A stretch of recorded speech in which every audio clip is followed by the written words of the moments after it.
everybody, welcome back to The Spot. My name's Adam Sayre, I'm the Director of Productions here at 143 TV, and I'm joined by The Spot's co-host. Hi, it's Jennifer Dial. Thanks so much for tuning in today. Alright, let's get into our June 9th episode, 2026. Get ready to grab your towel and sunscreen because the Sandy Beach season has started. The bathhouse is open and staff will be on site from 10 a.m. to 6 p.m., 7 days a week through Labor Day. So whether you're an early bird or prefer to enjoy the afternoon sun, they've got you covered. The Sandy Beach Sandbar is scheduled to open June 13th and will be selling drinks, delicious and healthy snacks, and to-go meals 7 days a week from 11 a.m. until 5 p.m., weather permitting. To use the parking lot at Sandy Beach during the summer and any time of the year, you'll need your Town of Cohasset all-facility parking sticker. And a friendly reminder for our furry friends and their owners, dogs are not permitted at Sandy Beach from April 1st until September 15th. Sandy Beach is run by the Sandy Beach Association, a nonprofit organization made up of volunteer Cohasset residents. To show your support for this beautiful spot on the coast, head to CohassetSandyBeach.com. It's almost time for the South Shore Arts Center's annual Arts Festival. It's happening over Father's Day weekend, June 19th through the 21st. Head down to Cohasset's Town Common to find over 80 craft exhibitors, a full lineup of live music, food trucks, and a beer garden. And of course, there will be amazing art, including a juried art exhibition. For a full schedule of events, visit ssac.org. While you're at the festival, you can also grab a lobster roll at the Parish House, or, better yet, pre-order online on their website, firstparishcohasset.org, so you don't miss out. Looking for something sweeter? The Second Congregational Church will be selling homemade strawberry shortcakes all weekend in the church hall, along with hamburgers and hot dogs under the tent. If you can't find parking in the village, there will be parking available at Deer Hill with a trolley to shuttle visitors to the common. Dive into summer with the Cohasset Swim Center. Registration is now open for the 2026 Recreational Summer Swim and Dive Team. Open to kids ages 7 to 17, it's all about fitness, fun, and friendly competition. New divers can try it on June 19th at 1 p.m. No experience is required. For sign-up and more details, visit the Cohasset Swim Center's website.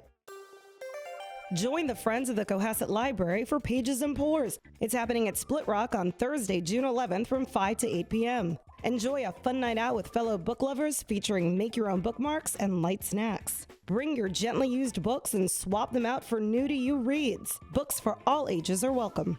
Any leftover books will be donated to the Friends of the Cohasset Library Book Donation Program, which helps support library programming right here in our community. The event is free to attend, but donations are welcome. All contributions go to the Friends of the Cohasset Library, which supports the Cohasset Library's programming.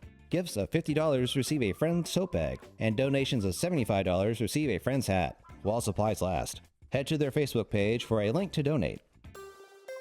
Get ready to cruise down memory lane. The Classic Car in the Harbor event is returning to Situate Harbor on the third Thursday evening of each month this summer. It's a spectacular display of vintage automobiles, hot rods, and classic cruisers. The first event of this summer season is Thursday, June 18th from 6 to 8 p.m.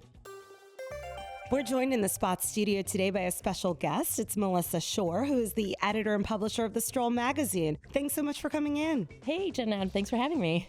A lot of people are familiar with the Stroll showing up in their mailboxes each month, but can you tell us a little bit about the magazine? Yeah, so we are Cohasset's community magazine. We go out to every homeowner in Cohasset every month. If you're not getting your copy, reach out to us. Sometimes, for whatever reason, don't have you on our mailing list, so let me know and we'll make sure to get you added. So Stroll Cohasset has been in the community for about 8 years. I took it over about 5 years ago. I kind of come from a writing and editing background, so to get to run the community magazine was really a dream. And I've been doing it now since 2020, and I absolutely love it. I've been in Cohasset for about 20 years, raised my family here, and I just love this community, and the support that everyone brings to the magazine is amazing. I truly feel like this is our community magazine. I'm just here to shepherd it. So if people out there have ideas, want to get involved, want to submit a story, our doors are always open. So how do you get your article ideas? From the community. I mean, it's really the beauty of Stroll is it is truly written by the residents. So if you have an amazing story, a kid that's doing some great sport, a pet that just needs to be featured, we are here to kind of strengthen the community bonds. I mean, that's what really our mission is, to just let neighbors get to know neighbors. And that's what we're all about.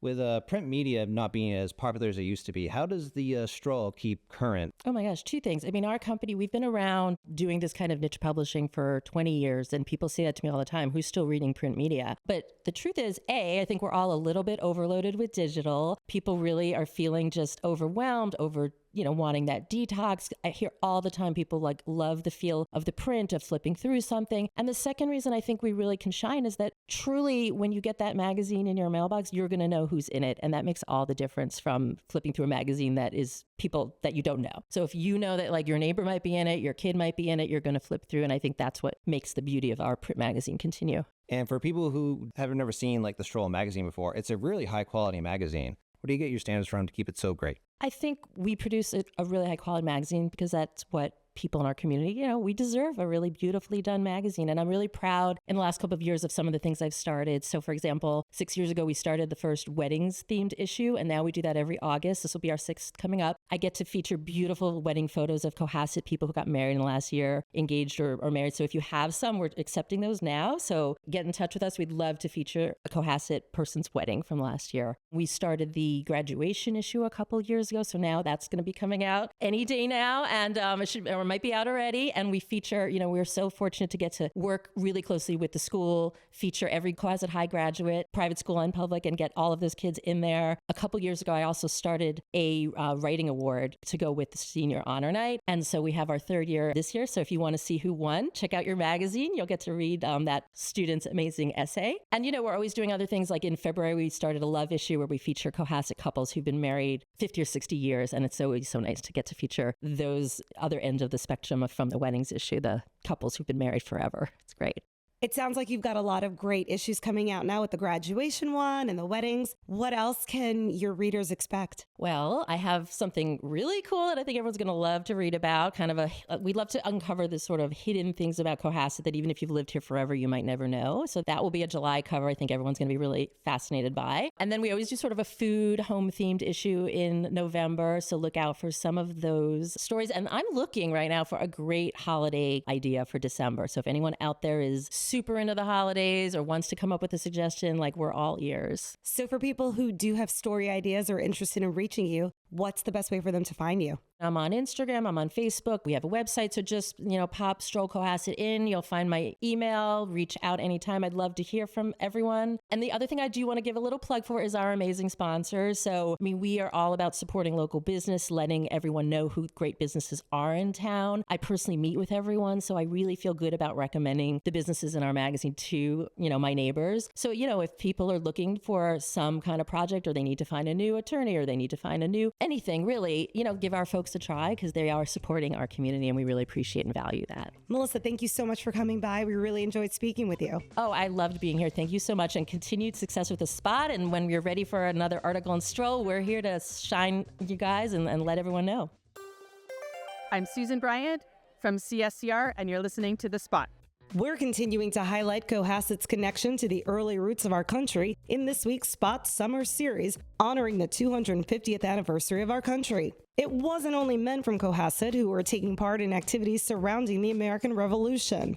Persis Tower Hall is recognized as a Revolutionary War heroine. In March 1774, the British Parliament closed Boston Harbor to commerce, preventing goods from entering the colonies. British boats blocked the harbor and troops entered the city. As provisions dwindled, Persis daringly sailed across the Gloucester Harbor to get supplies while Boston was filled with British troops. After the war, Persis married Captain James Hall, a Cohasset Revolutionary War veteran. It's playoff season for our high school sports teams, and several Cohasset teams are still in the running. To keep you updated on the games, we've got a link to the MIAA tournament website on our Facebook and Instagram pages at Cohasset The Spot.